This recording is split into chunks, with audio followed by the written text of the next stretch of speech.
This show is brought to you by Safety FM. And from the border of liberty and prosperity and the highway to the north, this is Jim Posel with Safety Wars for November 29th, 2022. Okay, I'm still getting set up here. Okay, I got the headphones in. In case you ever hear in the background on very low volume, I always have safetyfm.com playing, and you should too. This is so I know that I'm on the air or not, because as everyone knows, I do not trust computers. Got a lot of news going on here. We're going to talk a little bit about biological hazards going on here because it's Tuesday, and that's usually the day I pick for that. But also, something caught my eye today with mercury. So we're going to be talking about mercury, not the planet Mercury, but the chemical mercury. Say, Jim, what do you know about the chemical mercury? Well, I know a lot about it, believe it or not. So, what are we? We are Safety Wars. We're usually on 5 days a week. We're going to be having some pre-recorded programs for the holidays coming on, and I got some family stuff going on like everybody else. We are on from 8 p.m. to 9 p.m. Eastern Standard Time on Safety FM live. So you can go to safetyfm.com, download the app, and you can listen either on the website or through the app from 8 to 9. And normally, either after this show, immediately, or during the next morning, I upload the program to my podcast. We started out as a podcast, and occasionally we release a podcast on Safety Wars, which is our podcast. So we have programs going all the way back to March 2021. We're having more fun than a health and safety professional should be allowed to have. I know I steal lines from other shows, but it's true, right? So if you need us for health and safety consulting, you can call us at 845-269-5772 or email me at jim@safetywars.com. We're always improving here. We're updating some websites and things of that nature. So we're going to go right in. What do we talk about? We talk about the news. We have some commentary, and then we usually have one or two topics I do a deep dive into. Today it's going to be mercury, which is going to be the second half of the program. And we're going to talk some other stuff here, ocean news. And I got a complaint that, hey, you're getting into the financial stuff too late. So I tell you what I'm going to do. I used to have a life in politics, and I'm still on all the text message lists for politics and go off at all times. So this is what we're going to do. We're going to talk about the financial stuff right off the bat. So Dow Jones Industrial finished up today, closing out at 33,852. Russell 2000 at 1836.55. U.S. 10-year Treasury note at 3.737%. Bitcoin is up, climbing up from that drop there. 16,885. Crude oil 78.77 a barrel. Going on to precious metals. Gold at 1761, silver at 2151, platinum at 1026, and palladium up to 1873. So we got that out of the way. Let me mention one other thing. Think of Safety Wars Live, which you're listening to, as your jump on the news for the next day. That's what I like to, because what happens? You listen to all the late night talk shows, especially on the radio and even on the TV. What do you hear? You hear the stuff we talk about here 3 hours ahead of time, right? Because that stuff goes on at 11 o'clock. Right, so we're feeding a lot of the news programs, especially the ones in the morning, to all the news from the prior day. So tune in here, and you'll get it. And you'll also get some other exclusive things here. Who talks about OSHA on the news? Not too many people out there. Here we have a Appleton, Wisconsin. And I normally do not mention company names here, but occasionally it makes sense for me to do that. So I normally do not mention company names here. So OSHA cited an Appleton, Wisconsin contractor with a long history of exposing employees to dangerous fall hazards for a $349,000 plus recommended initial citation. And remember, everyone's innocent until proven guilty, and all these things get negotiated down usually or litigated. So this could go on for years. Who knows how it's going to happen? So in May and in June, federal inspectors found 15 workers at 2 job sites, right? And they were new employees, and the contractor was cited for 3 willful and 2 serious violations for failing to provide eye, head, and fall protection and train workers on fall hazards. This is all easily remedied, right? But this is also something that we see quite often on our jobs here with all this stuff. I mean, I went through this the other day where we had a contractor that said, "Oh, I'm the competent person. I know what's going on." Okay, well then how you plan on doing X, Y, and Z when your guys need fall protection? Well, we're going to do this, this, and this. And it's like, no, you're not going to do this, this, and this. Sorry, buddy. Well, why not? I said, well, what you're suggesting is like, you're not allowed to do. It's just, it's against either the regulations or anything else. I said, your fall protection equipment that you want to use already has the fall indicators deployed, meaning it was used in a fall, or, which I doubt, or you're using it as regular rigging, and it's going to pull apart.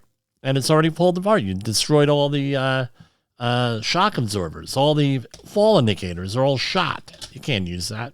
Well, where do you learn that? I said, well, did you take a fall protection course? He said, yeah, I took it with my labor organization. I said, well, if they didn't, first of all, I'm almost 100% sure that they told you about this stuff. Number one. Number two, if they didn't, you should pretty much, go and complain to someone, or, if they truly did not do that. So this comes through the whole thing is the competent person, the actual competent person. Because, in the construction arena, if you're a competent person, you're pretty much run the show when it comes to safety of your employees with a lot of the regulations. The other thing is, if you're in a state like New York and you're a competent person and you don't do your job, you can be held criminally and financially liable. Here we have one down. Oath Keepers leader convicted of sedition in landmark January 6th case. A jury, and this just came out a couple hours ago, a jury in federal court in Washington convicted Stuart Rhodes, the leader of a far-right militia and one of his subordinates, for a plot to keep Donald Trump in power. And, it's a mixed bag. He and other defendants were acquitted on some charges and convicted on some charges after 3 days of deliberation. And as my story goes, I received a phone call on the morning of January 6, 2021, from an old political friend of mine. He said, well, Jimmy, are you going on down to, Washington? No, I have what's called a job. And I said, are you planning on going down? He says, no. He said, yeah, I'm planning on going down. I said, well, you do realize that there's going to be a problem down there, and there's going to be a problem down there. I said, first and foremost, if they're having a rally down there and everything for this, probably, no, the election's over. It's over. Whether you like it, hate it, what have you. But I said, you're going to, the people down there are going to have a problem because it's going to be an issue. You know what kind of folks we deal with sometimes.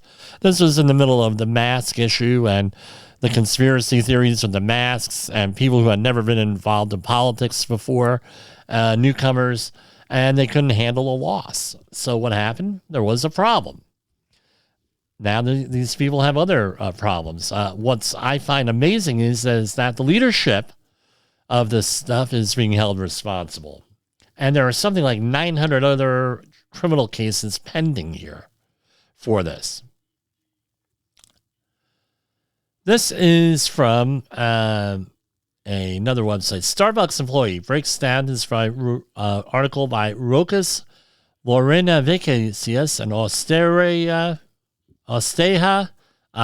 I can't even pronounce that name. Even me, with all the speech therapy, I cannot pronounce this name. Aka Viketa. This is from a website I normally don't go to, Board Panda, right? But it was just such an intriguing thing. Recently, a Starbucks barista shared a video of themselves having a meltdown as it has become the center of attention on the internet. The clip shows the employees sharing their thoughts on management and rude customers. But what the person said about their schedule divided the online community. So what was the complaint? The barista, who is also a student, said that a 25-hour work week and 8-hour shifts during the weekend were too much for them to handle. Believe me, I empathize with you. All right? I empathize with you 100% because I worked a 60-hour week and still went to graduate school. And it was tough. It was on during one of the jobs that I'm going to tell you about in a little while. And this is one of the things that Starbucks wants to unionize over what the workers see as an unfair schedule, right? So I don't know what this student is studying or anything, but I tell you what, right? Half of the people say, well, we understand and everything else, and empathize. The other half say, well, hey, suck it up. We all went through it. 5 years ago, I would have been in the suck it up, we all took care of it. We all did it type of thing. I would have been in that. I would have definitely been in that camp. Today, not so much, because we learn and improve. This is what I learned. A lot of the people, I sucked it up. Believe me, I sucked it up. I put up with Guvno that nobody would put up with. I mean, all my life. I'm not looking for sympathy here. I'm just stating a fact. You hear some of the stories I go into between the harassment, the gaslighting, bullying in elementary school. Hell, in New Jersey, what I went through was blatantly illegal now, right? With that. And it took me many years to get over. So, and a lot of my peers, something would happen and they'd be like, oh, well, I'm not handling it. That's unacceptable. However, what did I say? When either I sucked it up, or if I did say something, well, what do you mean? That's not a problem at all. That was the issue you get gaslighted, you get put down and everything else. Well, hey, you're being my favorite one, you're being too sensitive. Yeah, but I said, you wouldn't put up with this. Well, I'm me. I wouldn't put up with it, but you have to put up with it. I got that from one supervisor at an engineering firm, right? Just the way it is. And eventually when I said, you know what, put my foot down, things turned around for me a lot. Well, hey, this is not acceptable. I'm not going to be dealing with this. I suspect that this post here from the Starbucks employee, there's more to it behind here. And, it's one of those things. Starbucks is a good I like all workplaces. Some good, some bad. I'm going to say this much. If they don't like working there, they shouldn't continue to work there with that. And why would you put it up on the internet? Why am I even talking about it? I don't know. I'm going to get myself into trouble here. And we're going to go to break real quick here. I got to get something to drink. Is your safety training old, stale, and hackneyed? Is your safety trainer still preaching a warped version of behavior-based safety? How about safety training that actually addresses your hazards in your workplaces and is not standardized baloney from 25 years ago? Contact the Safety Wars team at safetywars.com or call Jim Posel at 845-269-5772. Remember, if you're receiving this message, you are the solution to unsafe workplaces. OSHA recordables, first aid cases, catastrophic losses. You want answers? So do I. This is Jim Polzel with Safety Wars. And I'm back there. So last night, and this is one of those cases where I'm going to mention, and I mentioned it last time. Last story, I shouldn't have done that.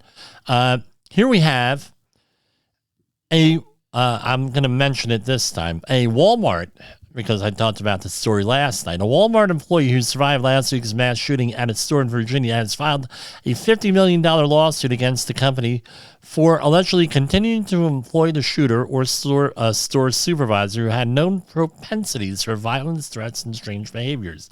I don't know if that's true or not, and everyone's innocent until proven guilty. And unfortunately, in this case, the shooter is dead, and I'm not even going to mention his name. But basically, this is what it comes down to.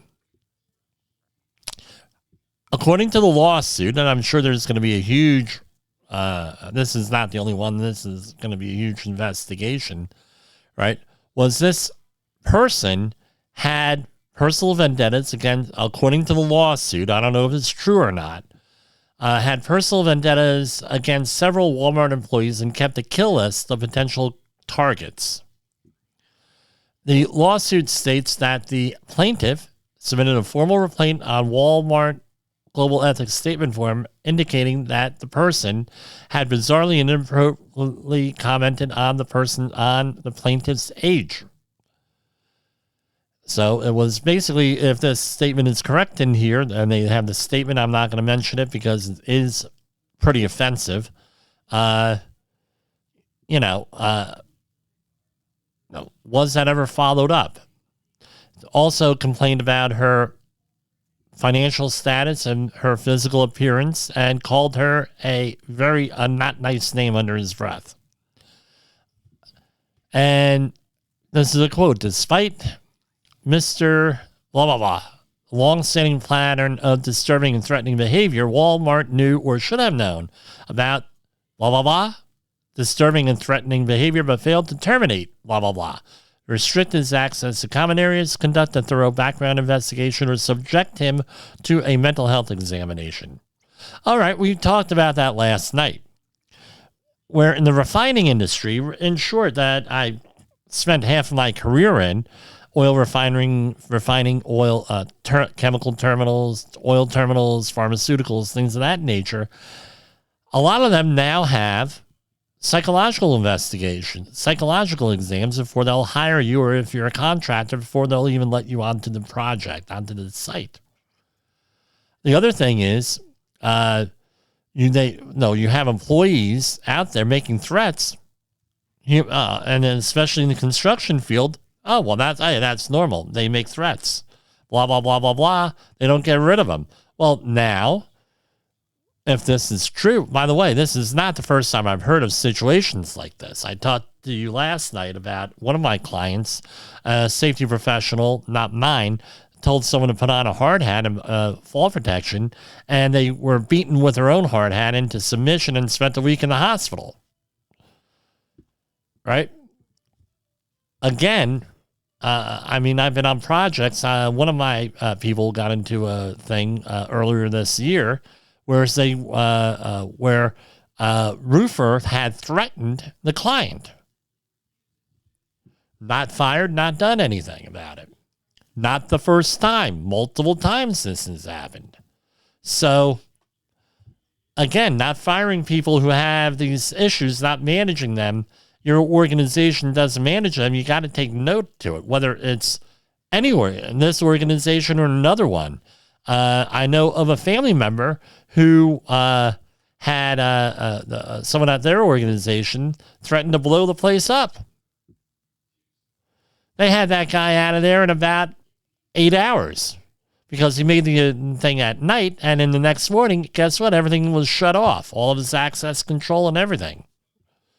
Right? It took him about 8 hours to do it because it happened at night. But anyway, And they had to get the feds involved. They got security, high-end security companies involved and everything else. And the guy ended up getting fired on the spot just for making a threat like that. Does your workplace allow people to work there that are like that? What can you do about it? Okay, you can report it and record. It's also could be, I'm not going to say yes or no, a violation of the general duty clause, because OSHA does not have like a standard for this. But guess what? If you if you have employee complaints and everything else, and this is obviously a workplace hazard, guess what? And it gets included, and we talked about that, I believe, last week. All this stuff gets included in the statistics. These are all workplace injuries here. These are all OSHA recordables. Fatalities in the workplace. Homicides are one of the leading workplace hazards out there. Again, what's your organization doing about it? We can help you out on that. Safety FM, we have situational awareness trainers. Me and another person here are situational awareness trainers. We deal with workplace violence and helping companies manage their people who do this kind of stuff, right? Here is a story. There is an organization out there now that has taken the lead in promoting an employee bill of rights to protect employees from woke ideology in the workplace. The company hosts a job board that connects like-minded employees to companies across the country. Well, this is, I don't know. If you're going to be against people's civil rights, why advertise? Right? Very controversial thing, but, this is a guide. Some of the comments on here is a guide to give businesses to and who to avoid, right, with this.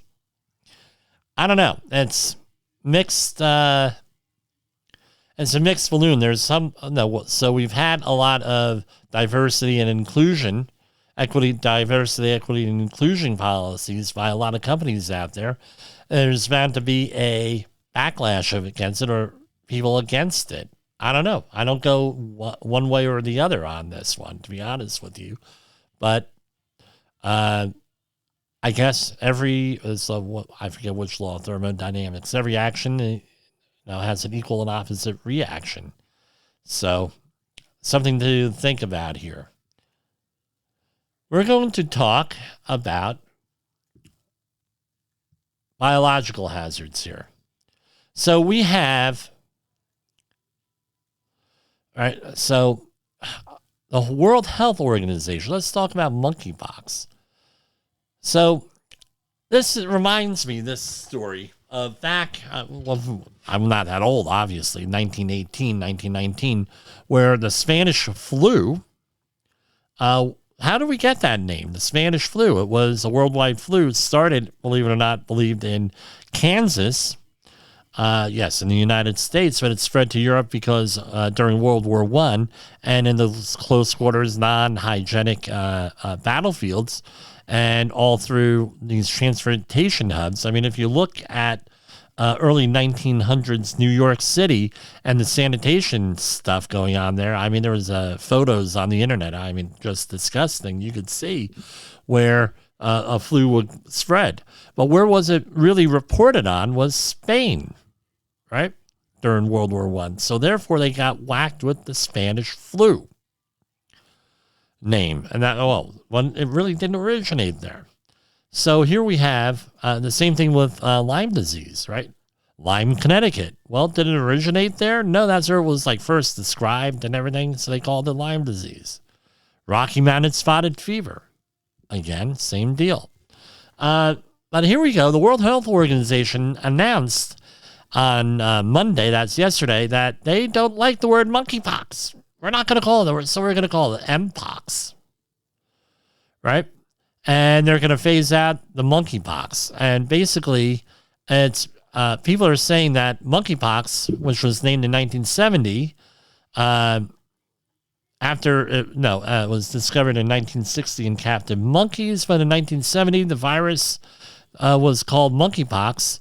The origin is unknown. The virus, the name's stuck, and now the stigma's stuck. Now, who wants to say, "Well, I got monkeypox," right? With that, so they wanted to, rather than destigmatize it, call it mpox. I don't know if it's important or not. I got a funny story with that, but it's in the news.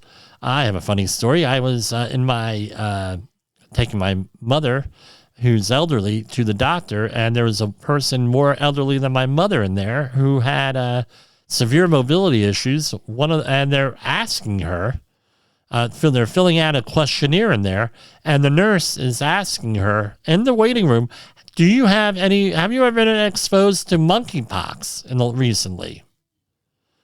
And I'm looking at it, I'm like, really? You're going to go through a questionnaire like this? Because we all know how monkeypox passes is through sexual contact usually, or some type of sexual context. You're really going to do this? Really? So much for HIPAA violations here. So, so this is out of New York. So in my area, they were actually have mobile monkeypox or mpox vaccination trailers, and they were giving out more than 70 per day in New York City at the height of this thing a couple of months ago. Now they're doing 3 per day. So now they feel that they got not either attention went down and everything, and stopped with the monkeypox mobile or the mpox mobile. Now the next one, I'm going to give a warning on here. All right, because some of this is opinion, other people's opinion, my opinion, and I'll tell you that.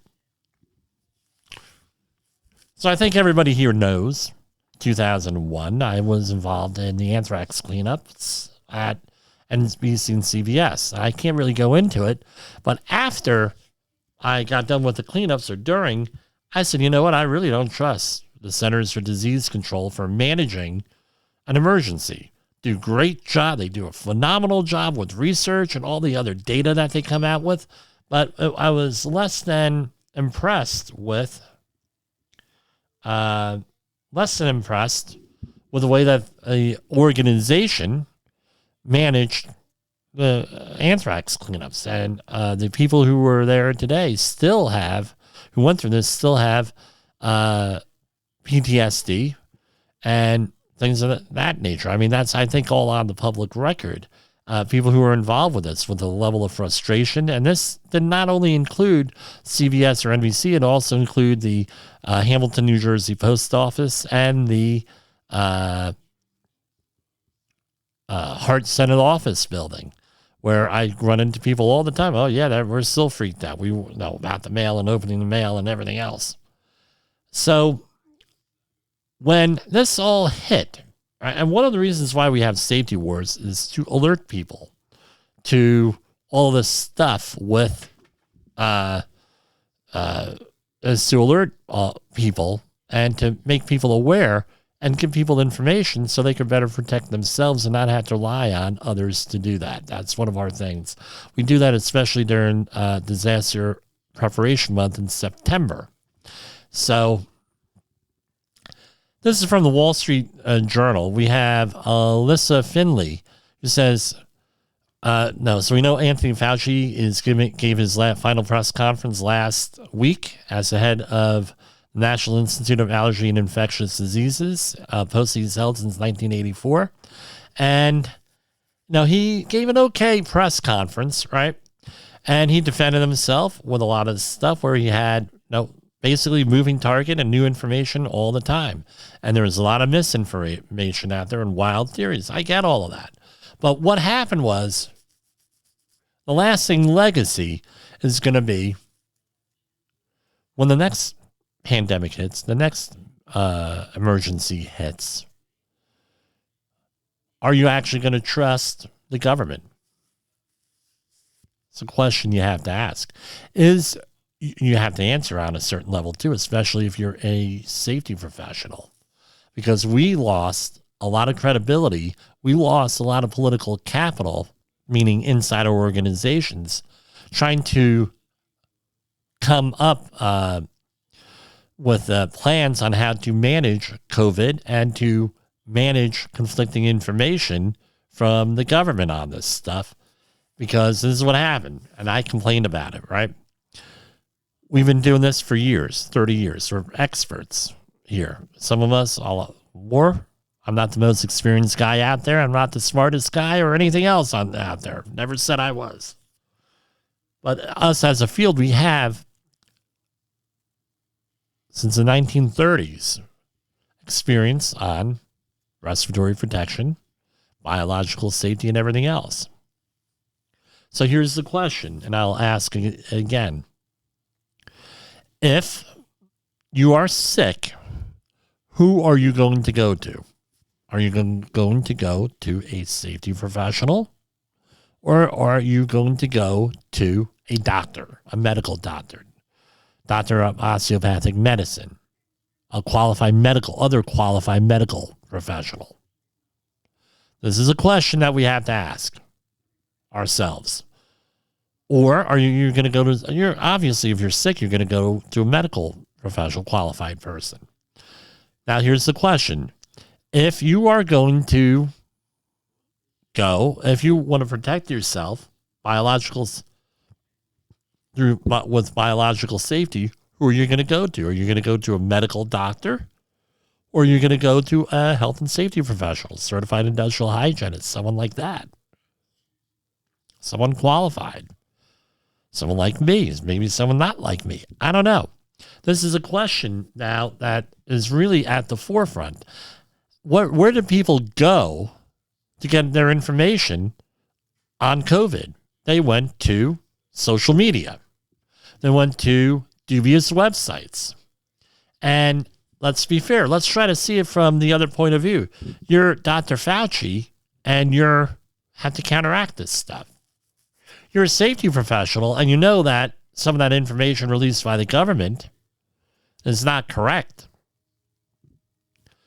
Could be better communicated, better managed, everything else. Now you're forced to, because this is now becomes the standard of care that you're going to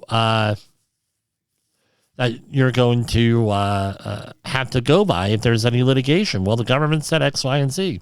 We went in, there was an article last week, and we couldn't be on the air a couple of days last week, where somebody went out there and there's a lawsuit out there where people had to testify. And it was, well, we didn't make these recommendations. They're actually, we didn't say you had to do this. We just recommended it. Well, guess what? Coming from the head, somebody like Dr. Fauci, a recommendation is a requirement at a certain point. That's how a lot of times health and safety law comes out, right? Where, well, we recommended they do X, Y, and Z. Well, why am I responsible? I told the guy to wear a hard hat. Guy refuses to wear a hard hat. Told the company to train their people on fall protection. They refuse to do fall protection. They refuse to do this, right? And so recommendation is more or less like an order with something. All right, I'm not an attorney. I don't plan to be practicing law here. They'll consult an attorney with this stuff. So going on into the swamp for a second here. So in case you don't know, the Republicans have won the House for the next congressional session. And Anthony Fauci is set to retire from public office. So now there's going to be a huge investigation of this by the Republicans, of everything that went down. And it's not only with laptops and computers and things of that nature, it's with this. What are we doing here? The Republicans are running a big risk of politicizing COVID further with this. If they go out you know, and if they go out and they start criticizing Fauci, especially with some of these conspiracy theory type things that are out there, that a lot of the base, and it goes on both sides. I know liberals who are very liberal who are running on conspiracy theories here with this whole thing. Got to tread lightly here with this. But it's very, you know, there's name calling, all this other stuff. I think that we run the danger of further dividing the country here. I think that they should, at a certain point, just let this stuff drop, right? And let it be and worry about the future. Now, if they want to have hearings to find out what went wrong and how we can learn and improve, hey, we're all for that. But to go and, again, relive the past, keep reliving the past with this stuff, especially when there's only a few senators and a few congresspersons that are qualified to even go into all this stuff, do the questioning, right? I don't know. I think that we're headed toward very bad times here, unfortunately. You are listening to Safety Wars. Tomorrow's Safety Today.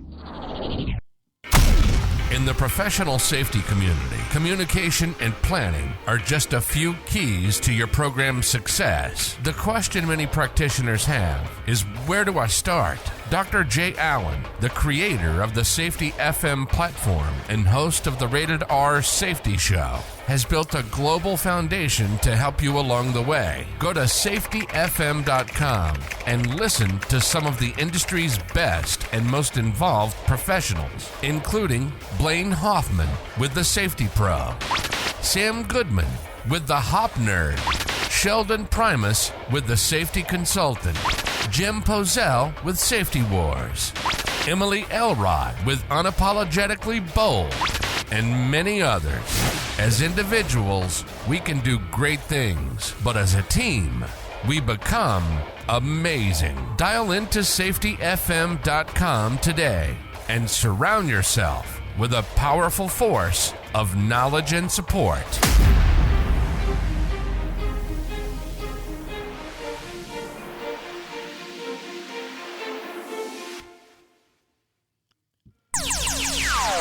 Safety Wars is streaming now.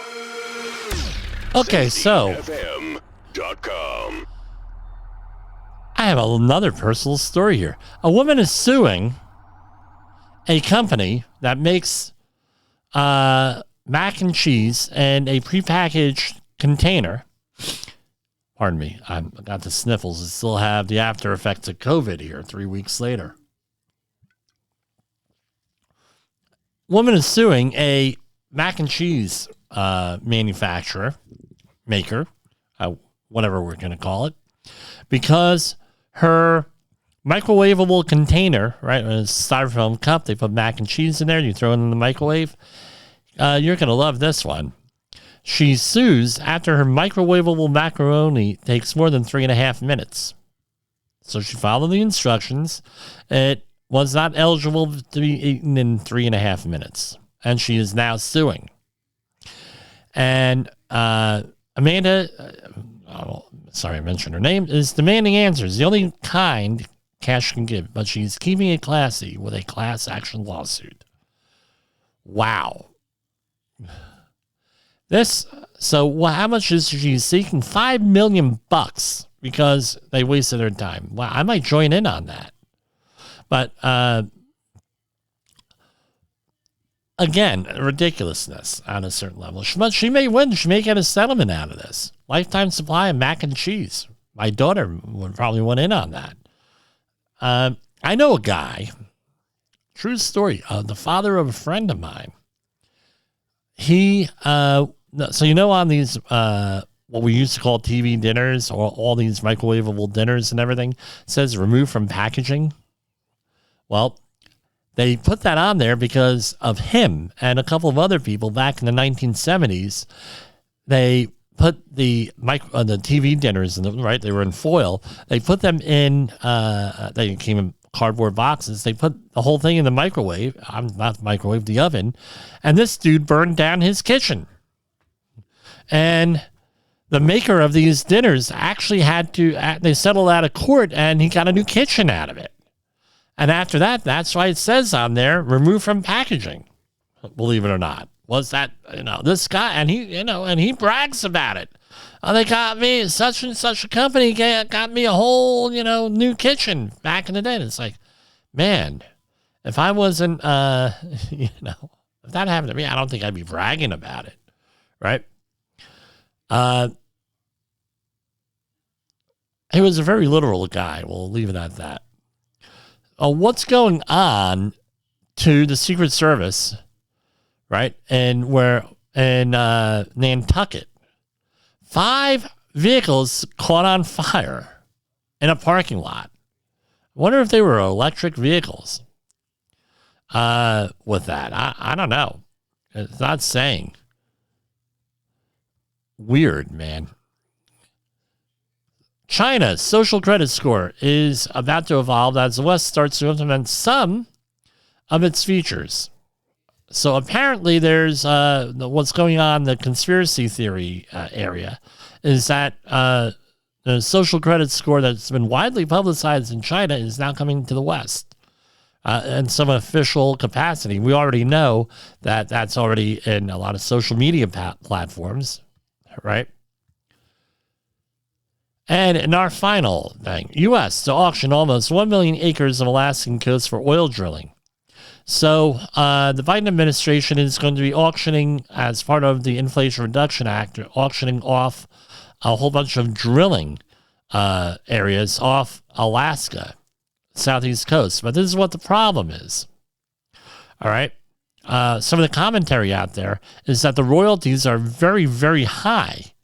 And that may impede oil exploration here off the coast. So we'll see what happens. I'm sure we'll be going on.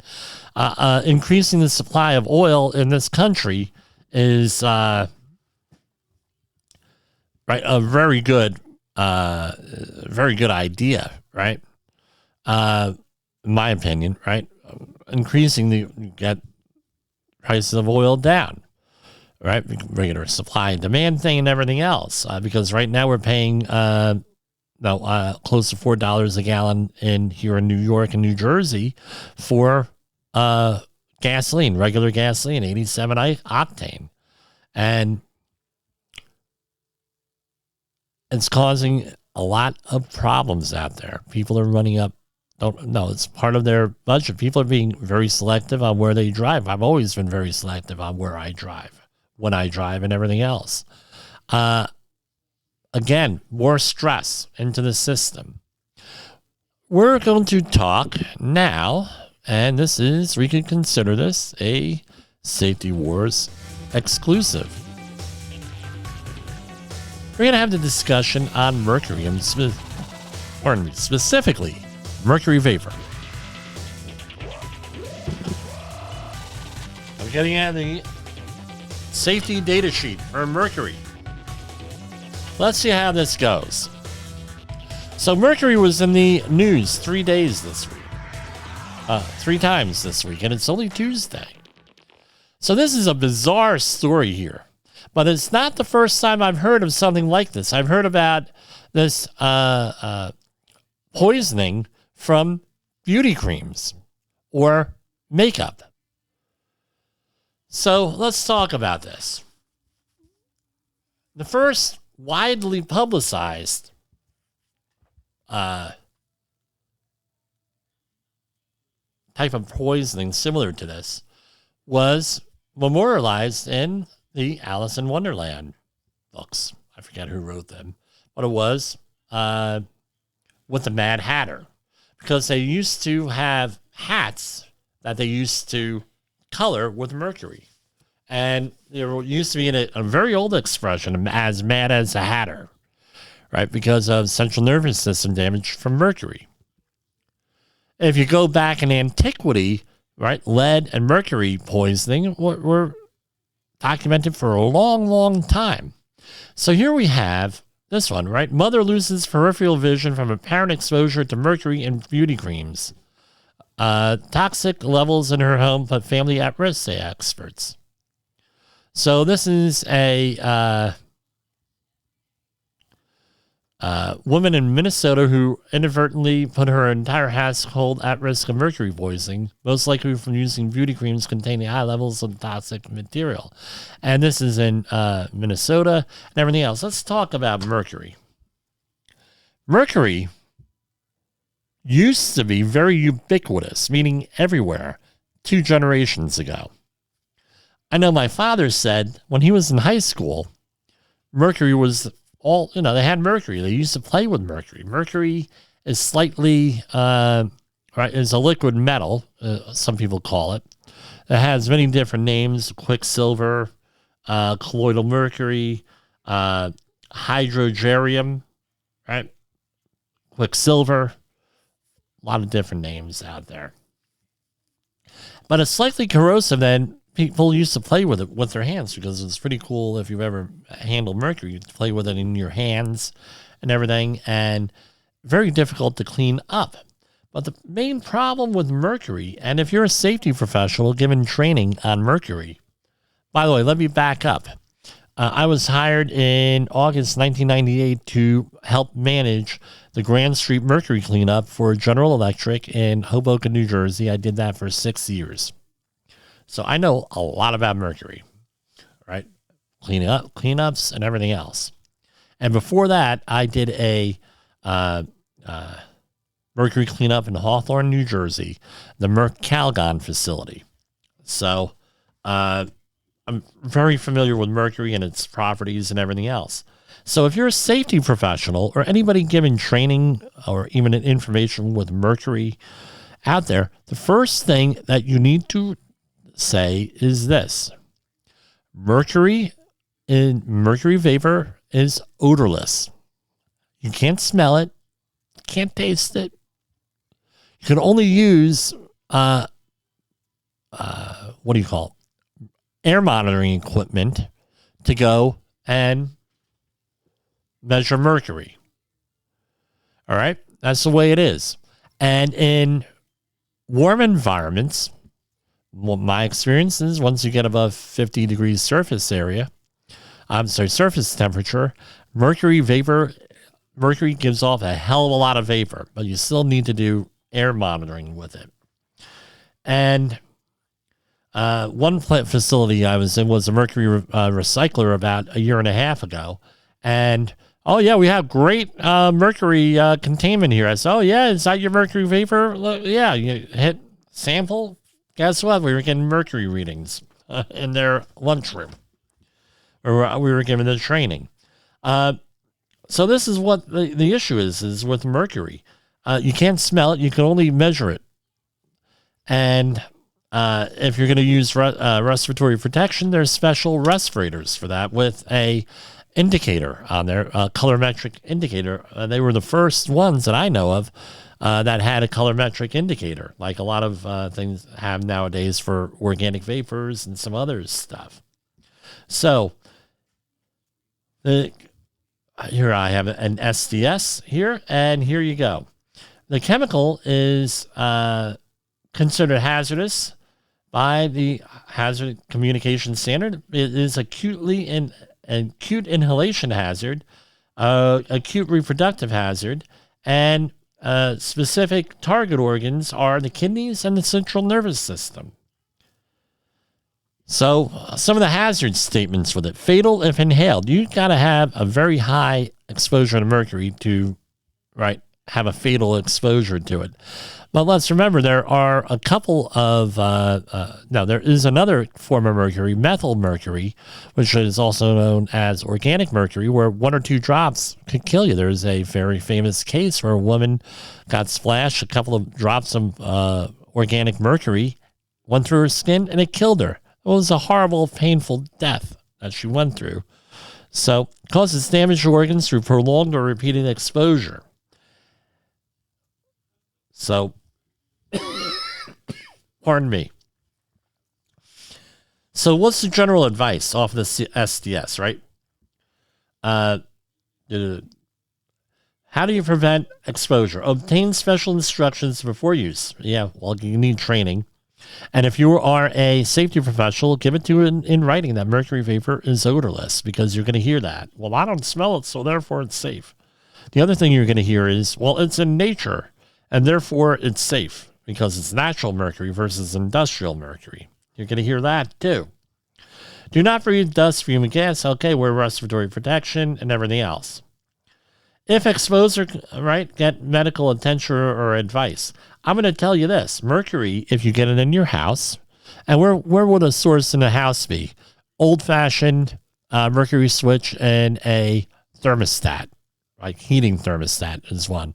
A switch in an industrial environment, an electrical switch, mercury switches.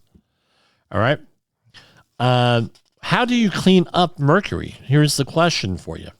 You need, there's a couple of things, some type of a vacuum, and there is a mercury vacuum where it's a very high pressured, a high horsepower vacuum, and because mercury is very heavy, and what it does is it has a diversion on it, a trap that mercury, as it runs down into the vacuum, it collects in a little trap at the bottom, and then you're able to go out and recycle that, right? But let's remember something else. Mercury is readily absorbed by porous materials. What kind of porous materials? Meaning concrete is a porous building material. Mortar, concrete blocks or cinder blocks, terracotta blocks if you're from the New Jersey area, wood, certain plastics, all absorb mercury. So guess what? If it absorbs mercury, chances are you're going to have to throw that out.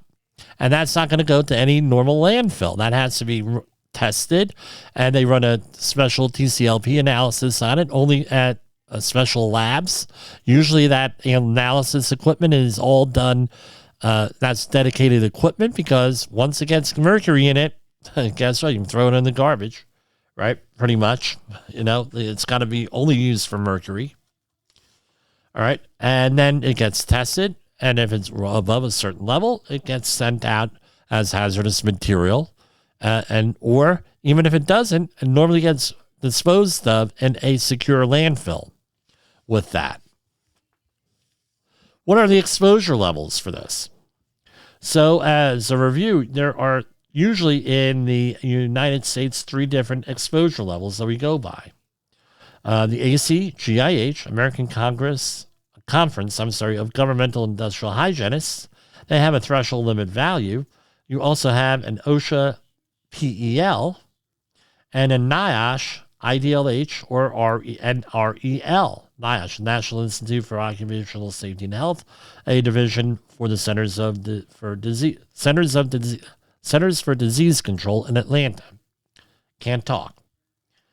So they usually with a hazardous waste cleanup, all right, you go by the lowest exposure limit, right?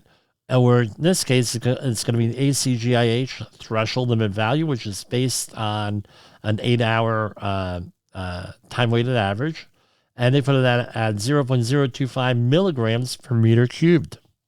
They put it as.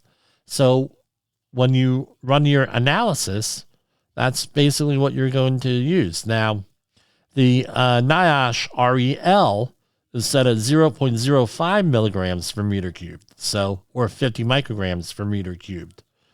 So normally, what I go by is by the lower published exposure limit, and OSHA does not have it has a ceiling limit on here. It's not clear on this SDS here. 0.1 milligrams per meter cubed, which is the same as NIOSH, 0.1 milligrams per meter cubed, or the IDLH is immediately dangerous to life and health of 10 milligrams per meter cubed. You can look this up on the SDS. So, looking into this, mercury is extremely hazardous, right, with this, and I just wanted to point out it's odor. The main hazard, as I can see it, is odorless and colorless on this. So you're being exposed and you don't even realize you're being exposed to this. And the other thing is that the equipment often has a lot, depending on the equipment you're using, may have a lot of interferences with that, especially if you're going to be using a piece of equipment with a gold film as opposed to this is real time, as opposed to a UV light, right, where you're measuring absorbance. One of the outside the United States, where's mercury found? Well, I got a phone call from about 2 years ago from one of my friends that said, hey, he had a friend overseas that was being offered mercury, offered a certain rock that had mercury in it. And I looked at it. It was a beautiful looking rock. And I said, don't take it. Right. So it's still mined in a lot of countries, specific mining. Right. Even though it's been banned in a lot of countries, it still happens. Where else is it? It's associated with gold mining. Right. So for whatever reason, mercury and gold are often found together. It's used in processing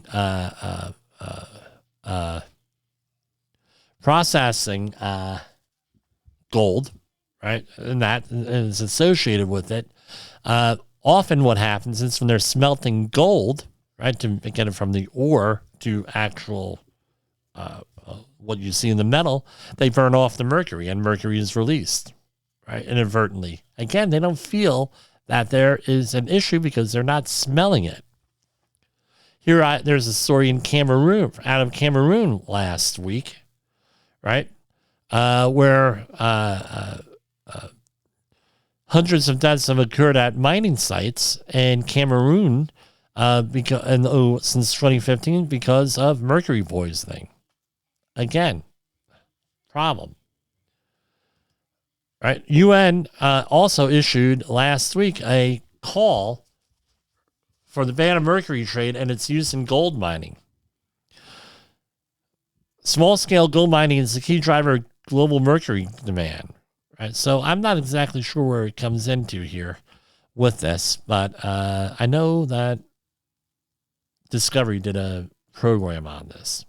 We're winding off to the end. I don't know how many minutes we have. I lost track of time. So 2 minutes, so basically 1 minute left. I hope that this has been helpful at all. We gave you the news for tomorrow today. We talked about mercury. If you have a mercury issue, please give us a call, 845-269-5772 or jim@safetywars.com, and we will go and we will help you out on that mercury situation. Like I said, I've had extensive experience with it. Not something you really want to mess with. Mercury. Again, what's the main hazard? It's odorless, so you don't know you're being exposed to it. And as always, with all hazardous materials, don't get them in you, don't get them on you, and don't bring them home. And if you bring them home, chances are someone like me is not going to want to sign off that your house is cleaned up, so they're likely going to be demolishing things. So I hope to see you back tomorrow for Safety Wars Live, and we're going to close it out right now. The views and opinions expressed on this podcast are those of the host and its guest and do not necessarily reflect the official policy or position of the company. Examples of analysis discussed within this podcast are only examples. They should not be utilized in the real world as the only solution available, as they are based only on very limited and dated open source information. Assumptions made within this analysis are not reflective of the position of the company. No part of this podcast may be reproduced, stored in a retrieval system, or transmitted in any form or by any means, mechanical, electronic, recording, or otherwise, without prior written permission of the creator of the podcast, Jay Allen.